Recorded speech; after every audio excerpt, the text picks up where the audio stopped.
Për ata vllazën, çfarë do halli problemi që e ke? Nëse më pyet mua çka më bë, unë të them bën istighfar. Po nëse po ka vën punë, bën istighfar. Kur të vjen mas një mujt, 2-3 e ka gjetë. Po s'jam i martuar, bën istighfar. Po vinë shpesh herë çiftet e reja, sepse pe paguajnë faturën e gabimeve kur po martohen, e një 4-5 vjet pak po jetojnë pak ma inë, din po dalin kështu ma inë, po knaqen pak. E mas 5 vjetë tak, ajo mitra po të kurët edhe pastaj s'pe pranën. S'pe pranën do me thonë foshten, po thëtë se me gachme ta shëdhone, e ta naj ku me shkuën e për mje, kjo mirë jënë analizat, haj shkët e hoxha, qka me bo, na veç për ju thojnë a bëni istighfar. Dhe dikush qysh istighfar, që lidhë istighfari me mitër, lidhet, se Allahu e përmena në pjesën e partë të hudbes.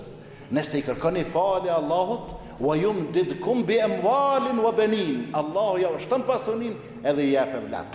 Për ata dhe kanë përmend dietarët bashkohor të kohës së sotme që një prej këshillave që tut më avllon atyne që nuk kanë fëmijë, e atyne që nuk kanë pasuri, e atyne që nuk kanë shumë të mira është këshilla për istighfar, me bo istighfar.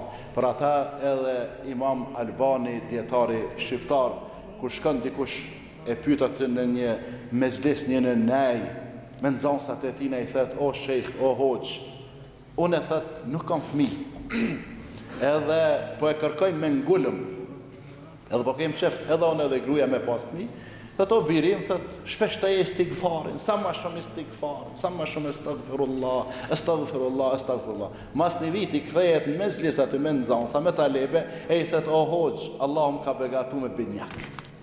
Mas një vitit, Allah e kish begatu me qka? Me binjak. E kësi rastës ka shumë në historinë e muslimanve.